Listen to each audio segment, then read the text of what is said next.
Halo semuanya, kembali lagi di channel Portal Animasi, di mana gue bakal membahas hal-hal seputar dunia animasi. Jadi di video kali ini, gue akan kembali membahas kartun Amphibia season ketiga, yaitu episode 16, 17, dan 18. Nah, buat yang belum tahu, episode kemarin, yaitu episode 17 dan 18, digabungkan dan menjadi satu episode spesial yang berdurasi 45 menit. Jadi karena durasi yang panjang, kita langsung masuk aja ke pembahasan dalam 3, 2, 1.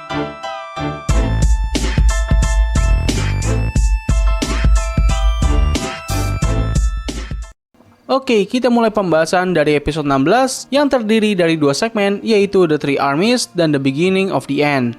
Nah, dalam segmen pertama yang berjudul The Three Army, Anne dan Sasha sedang bersiap-siap untuk melakukan penyerangan kepada Andreas. Namun sebelum rencananya berjalan, mereka dihadapi dengan satu masalah serius, di mana ketiga pihak amfibia, yaitu katak, kodok, dan kadal air tidak bisa akur. Hal ini terjadi karena ketiga pihak ini sudah memiliki sejarah perselisihan yang cukup panjang.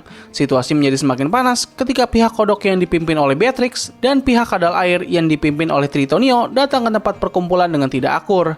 Dengan situasi yang menjadi semakin tidak kondusif, Anne mengajukan diri untuk menjadi moderator dari ketiga pihak ini. Ia merasa kalau dirinya selalu dapat menyatukan kedua pihak yang saling bertentangan. Tetapi seperti yang kita duga, proses penyatuan ini tidak berjalan dengan mulus. Ketiga pihak terus melontarkan berbagai ejekan dan hinaan kepada satu sama lain, dan pada akhirnya mereka semua pun saling berkelahi, dan hal ini membuat Anne menjadi sangat marah hingga ia mengeluarkan kekuatannya. Gertakan dari Anne ini membuat ketiga pihak mulai membenahi hubungan mereka. Pada akhirnya, katak, kodok, dan kadal air bisa bersatu untuk melawan Andreas. Lalu tiba-tiba Mother Olms muncul untuk memberitahu kalau rencana invasi Andreas ke bumi akan dijalankan di malam ini. Dengan adanya kabar tersebut, pasukan pemberontak segera bersiap-siap untuk melakukan penyerangan. Menurut gua, ini merupakan segmen yang sangat bagus dalam membangun persiapan untuk perang besar nanti. Karena seperti yang sudah ditunjukkan kepada kita dari episode-episode sebelumnya, kalau katak, kodok, dan kadal air tidak pernah akur dalam waktu yang cukup lama. Kemunculan segmen ini memberikan sedikit penjelasan dan penyelesaian dari masalah ini. Selain itu, momen ini juga menunjukkan kalau ramalan Mother Olms mulai terbukti benar, karena kehadiran ketiga gadis ini dapat menyelesaikan berbagai masalah yang dimiliki amfibia, dan salah satu dari masalah ini adalah konflik antar ras. Selain itu, segmen ini juga menunjukkan kepada kita kalau Anne merupakan karakter yang selalu berperan dalam menyatukan dua pihak yang bertentangan. Hal ini sebenarnya sudah ditunjukkan di episode-episode sebelumnya. Meskipun caranya kali ini tidak berjalan dengan mulus, tapi pada akhirnya ia dapat menyelesaikan masalah yang sudah berjalan selama ratusan tahun. Ini menunjukkan kalau misalnya Anne merupakan voice of reason karakter atau karakter yang dapat menyelesaikan masalah dari suatu grup. Nah, sekarang kita lanjut ke segmen berikutnya, yaitu The Beginning of the End. Yap, inilah dia awal mula terjadinya perang besar di Amphibia. Semua pembangunan yang ada di episode-episode sebelumnya kini telah dibayarkan dalam episode ini. Selain dari pihak kodok, katak, dan kadal air yang kini sudah berdamai, kita juga bisa melihat pihak lain yang sebelumnya telah bekerja sama dengan Anne kini bergabung untuk melawan Andreas. Mulai dari para Olms, kucing serangga, hingga jamur parasit yang bernama Gary. Nah, sebelum masuk ke peristiwa peperangan, kita sempat ditunjukkan dengan flashback dari ketiga gadis ini, di mana kita diperlihatkan kalau misalnya selama ini Anne dan Sasha terlihat tidak begitu peduli dengan hal-hal yang disukai oleh Marcy. Mereka selalu terlihat tidak begitu peduli, namun Marcy tidak ingin menjadikan hal ini masalah yang besar. Tapi sayangnya masalah inilah yang membuat semua peristiwa besar ini terjadi. Dengan kurangnya perhatian dari Anne dan Sasha, membuat Marcy selalu menyembunyikan perasaannya. Hingga pada akhirnya Marcy malah membuat sebuah rencana yang mengakibatkan mereka bertiga terjebak di amfibia tanpa diketahui oleh Anne dan Sasha. Marcy memang bersalah atas tindakannya, namun Anne dan Sasha juga tidak luput dari kesalahan mereka. Bahkan masalah ini terus membayangi Sasha selama peperangan ini. Untungnya Anne berhasil menyadarkan Sasha, dan untuk sekarang mereka harus bisa fokus untuk menyelamatkan Marcy. Nah, untuk peperangannya sendiri, para pasukan pemberontak harus berhadapan dengan pasukan robot Andreas bersama dengan makhluk buas yang ia kendalikan. Ini pertarungannya gila, sumpah keren banget. Nggak cuman epic, tapi ini juga satisfy banget. Bahkan ini sempat mengingatkan gue dengan pertarungan yang ada di Endgame. Karena hampir semua karakter yang pernah diperkenalkan akhirnya muncul di momen ini. Meskipun ada beberapa karakter major yang nggak muncul seperti Buck, Fern, dan Mayer, tapi ya momen ini udah cukup lah untuk merangkum semua pembangunan yang sudah berjalan selama ini.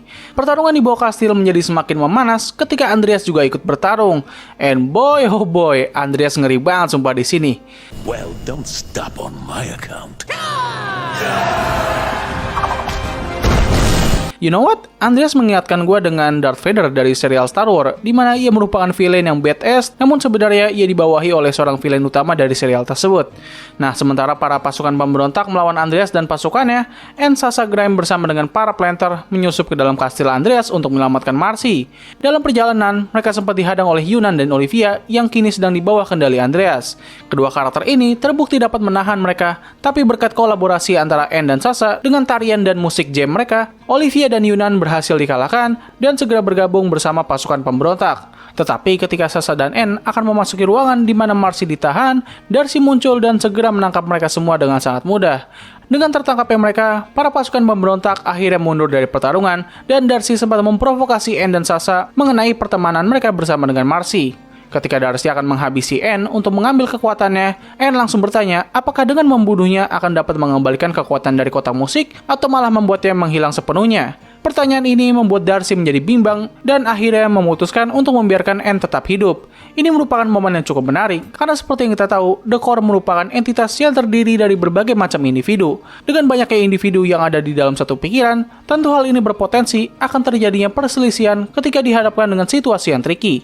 Jadi nggak heran ketika The Core dihadapkan dengan situasi yang menjebak, ia memerlukan beberapa waktu untuk berpikir. Hal ini juga sempat ditunjukkan dalam masa lalu Andreas, di mana ketika Liv memberitahu bahaya dari penggunaan kotak musik, pertanyaan tersebut membuat The Core harus memikirkan resiko ke depannya. Setelah keputusan sebelumnya, Andreas langsung membuka portal menuju bumi, dan segera dunia manusia dibuat syok dengan kehadiran pasukan Andreas. Nah, cerita ini berlanjut di episode berikutnya yang berjudul All In. Di awal episode, kita kembali ditunjukkan dengan flashback dari trio gadis ini. Nah, dalam flashback kali ini, cerita berfokus pada Anne yang dipanggil oleh kepala sekolahnya karena ia masih belum bisa menentukan arah kehidupan masa depannya. Hal ini dikarenakan pada momen itu, Anne masih menjadi anak yang pasif dan selalu mengikuti kemanapun kedua temannya pergi. Hal ini membuat Anne menjadi tidak memiliki pendirian dan dia sendiri bahkan masih belum tahu siapakah dirinya yang sebenarnya. Cerita kembali ke masa sekarang, di mana grup pemberontak kini sedang ditahan, sementara Darcy dan Andreas kini mulai melancarkan aksinya untuk menginvasi bumi dengan mengirim 2 ekor burung heron ke sana. Pasukan militer datang dengan sejumlah tank, tetapi hal ini masih belum cukup untuk menghentikan pasukan Andreas.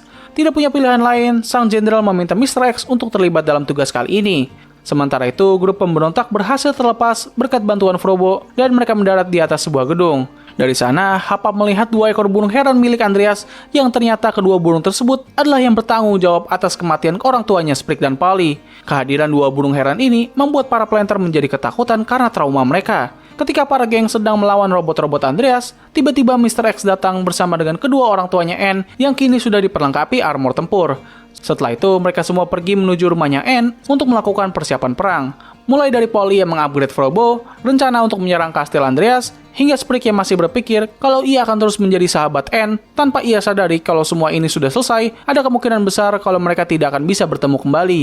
Di tempat lain, kesadaran Marcy yang kini sudah bergabung dengan The Core sedang dipengaruhi oleh ayahnya Andreas untuk bisa menetap di sana. Sementara itu, kita juga sempat melihat flashback dari awal pertemuan Andreas dengan Marcy. Di momen ini, kita bisa melihat bagaimana Marcy sangat terpukau dengan Andreas dan ia ingin mengajaknya bermain. Kedatangan Marcy membuat hati Andreas mulai luluh setelah ia tidak bisa merasakan apapun sejak lama. Bahkan ketika The Core meminta Andreas untuk membunuhnya, ia memohon untuk tidak melakukan hal itu dan menyarankan untuk berteman dengan Marcy agar teman-temannya bisa datang ke kastil Andreas dengan sendirinya. Momen ini menunjukkan bahwa Andreas memang bukanlah orang yang jahat. Meskipun Marcy harus dikendalikan oleh The Core, namun setidaknya ini jauh lebih baik ketimbang harus membunuhnya dari awal. Bahkan setelah semua ini, Andreas juga masih tidak bisa melepaskan ingatannya ketika ia pertama kali bertemu dengan Marcy. Sementara itu, Anne dan yang lainnya mulai melawan pasukan Andreas dengan dibantu oleh beberapa temannya dari bumi. Tetapi ketika para planter dihadapkan dengan burung heron, mereka langsung terdiam ketakutan dan Anne segera menyelamatkan mereka.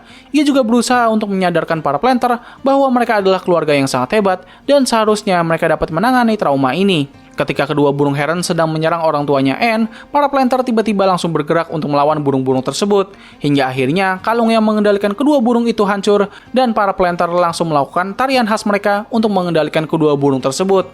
Sementara itu, Grime, Sasha, Olivia, dan Yunan masuk ke dalam kastil Andreas di mana mereka sempat dihadang oleh pasukan Clockbot. Olivia dan Yunan meminta Grime dan Sasha untuk melanjutkan perjalanan sementara mereka berdua akan menahan robot-robot ini.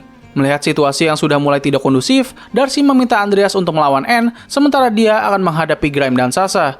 Andreas muncul dengan armor tempurnya yang baru dan menantang Anne untuk melakukan duel 1 lawan 1. Dengan taruhan apabila Anne menang, maka Andreas dan pasukannya akan mundur. Dan apabila Anne kalah, Andreas langsung menggunakan full kekuatannya untuk membinasakan bumi. Ini dibuktikan dengan satu serangan laser dari kastil Andreas, ia dapat menghancurkan bukit Hollywood dengan sangat mudah. Dengan menaiki Domino 2 menuju puncak gedung, Anne siap untuk menghadapi Andreas. Dan kita pun diperlihatkan dengan pertarungan yang sangat epik antara Anne versus Andreas dan Darcy versus Grime dan Sasha.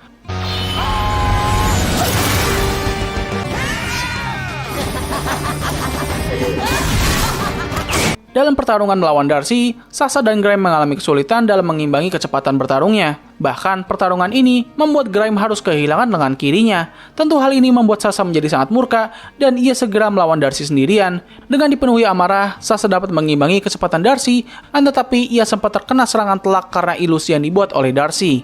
Di tempat lain, Anne yang menggunakan kekuatan batu permata mencoba untuk melawan Andreas dengan waktu yang terbatas. Ketika Anne sempat akan kalah, semua orang di kota memberikannya semangat, dan dengan diiringi lagu Blackpink, Anne kembali bersemangat dan menghajar Andreas tanpa ampun.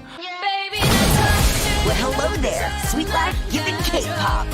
Tapi sayangnya, Anne sudah kehabisan waktu karena ia sudah mencapai batas penggunaan kekuatannya. Di tempat lain, Marcy yang awalnya sudah diberikan segala hal yang ia mau, mulai sadar kalau kehidupan tidak selamanya berjalan sesuai dengan apa yang ia harapkan. Dan ia lebih memilih untuk kembali ke kehidupan lamanya ketimbang menetap di realita yang dibuat oleh The Core. Kalian tahu, momen ini mengingatkan gue dengan salah satu momen di kartun Gravity Falls, di mana Bill sempat membuatkan dunia untuk Mabel agar ia bisa menetap di sana selamanya. Sementara itu, Mr. X sempat melihat surat yang selalu dibawa oleh Sprig, yang mana surat tersebut ternyata berisikan pesan untuk Andreas. Sprig segera menghampiri Anne dengan menaiki burung heron, dan ia memberitahu Andreas kalau surat tersebut berasal dari teman lamanya, yaitu Liv. Sprig membacakan isi dari surat tersebut, dan kita diperlihatkan dengan flashback dari Liv ketika ia sudah menyembunyikan kotak musik di bumi. Setelah itu, Liv memutuskan untuk tinggal di Wardwood dan menjadi seorang petani di sana. Selain itu, ia juga menjalin hubungan dan akhirnya membangun keluarga. Yap, sudah terbukti bahwa Liv merupakan nenek moyang dari keluarga Planter. Meskipun begitu, di dalam hatinya yang paling dalam, Liv masih mencintai teman lamanya. Ia juga meminta Andreas untuk membuka hatinya dan menjalankan kehidupan lamanya seperti dulu. Seorang pemimpin yang baik hati dan bijak tanpa dipengaruhi oleh kejahatan. Pesan tersebut membuat Andreas menjadi sangat bersedih dan menyesali semua perbuatannya selama ini. Sementara itu, Darcy menyadari kalau misalnya Andreas sedang bersedih dan ia menyuruhnya untuk bangkit dan kembali bertarung. Tindakan Darcy ini membuat Sasha memiliki kesempatan untuk menyerang dan ia berhasil memotong kabel yang menghubungkan The Core dengan Marcy. Sementara itu, Anne dan Andreas sudah mulai bangkit dan siap untuk melanjutkan pertarungan. Tapi kali ini, Andreas membiarkan dirinya dihajar oleh Anne dan hal ini menandakan berakhirnya invasi Andreas. Setelah itu, terungkap bahwa Andreas ternyata sudah menjadi cyborg karena usahanya untuk bisa hidup panjang dan ia meminta Anne untuk segera menyelamatkan Marcy.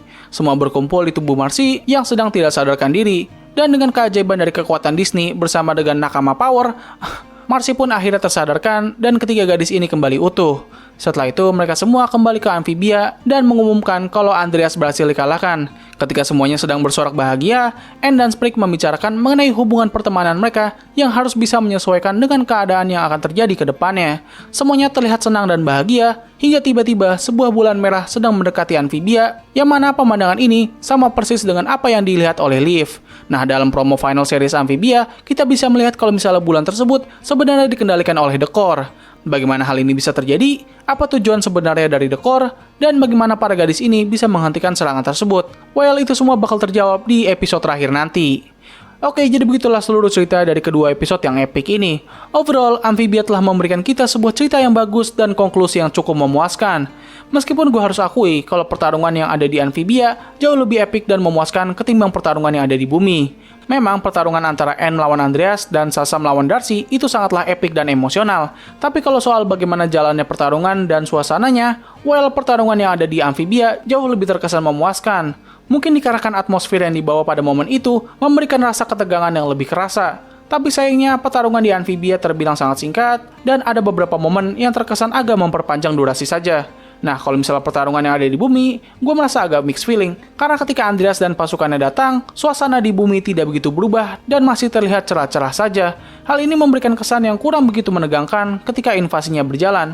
Meskipun begitu, gue sangat mengapresiasi karena mereka berani memberikan sentuhan yang sangat berbeda. Kita semua pasti sering lihat lah kalau dalam berbagai media, apabila ada suatu villain besar muncul, maka area di sekitarnya akan ditutupi oleh semacam awan ataupun sebagainya. Hal ini membuat area di sekitarnya menjadi gelap dan memberikan kesan yang mengintimidasi. Memang trope ini sudah sering banget dipakai, dan rasanya itu kayak kagak pernah bosan-bosan aja gitu ketika kita melihat momen ini. Tetapi Amphibia berusaha tampil beda dengan tidak menggunakan trope ini, dengan hasil yang kurang pas tapi masih bisa diterima, karena kayak ini memberikan ciri khasnya sendiri dari kartun Amphibia. Lalu bagaimana dengan jalan ceritanya? Well, gue merasa kalau misalnya pacingnya masih oke-oke aja, tidak terlalu terburu-buru ataupun terlalu lama. Keputusan Disney memberikan episode all-in durasi yang panjang merupakan hal yang sangat bagus dan bijak, karena beginilah final series yang seharusnya, sebuah cerita yang memiliki durasi yang lebih panjang daripada episode biasanya, dengan tujuan mereka dapat menyelesaikan berbagai masalah yang selama ini sudah dibangun dengan sangat rapi. Meskipun gue lebih berharap kalau durasi panjang ini diberikan kepada episode final besok, karena sekarang gue mulai merasakan adanya tanda-tanda kalau ending dari kartun Amphibia bakal nggak jauh berbeda dengan kartun Star. Gue harap mereka dapat menyelesaikan semua konflik ini di final episode besok dengan hasil yang memuaskan dan jelas. Please lah, jangan sampai kejadian yang terjadi di kartun Star terulang kembali. Nah, untuk aspek yang kurang gue suka dari episode All In adalah kemunculan dua burung heron yang ternyata adalah pembunuh dari kedua orang tuanya Sprig dan Polly. Gue merasa kalau misalnya momen ini kurang begitu dibangun dan agak tiba-tiba aja gitu. Belum lagi dengan mereka yang tiba-tiba berdamai dengan kedua burung tersebut, rasanya tuh kayak kurang pas aja gitu. Untuk momen favorit dan sekaligus yang paling bagus menurut gue adalah ketika Sprig membacakan surat dari Liv kepada Andreas. Sumpah, itu momen feel-nya dapet banget. Apalagi ketika Andreas mulai menangis setelah mendengarkan isi surat tersebut. Beuh, gila, itu pecah banget sih. Satu momen itu aja udah bisa menutupi semua kekurangan yang ada di episode ini. Jadi gimana menurut kalian? Tulis pendapat kalian mengenai dua episode ini di kolom komentar di bawah. Jadi mungkin cukup sekian dari video gua kali ini. Terima kasih atas waktu yang telah kalian luangkan untuk menonton video gua. Gua undur diri, sampai ketemu lagi di video selanjutnya. Bye!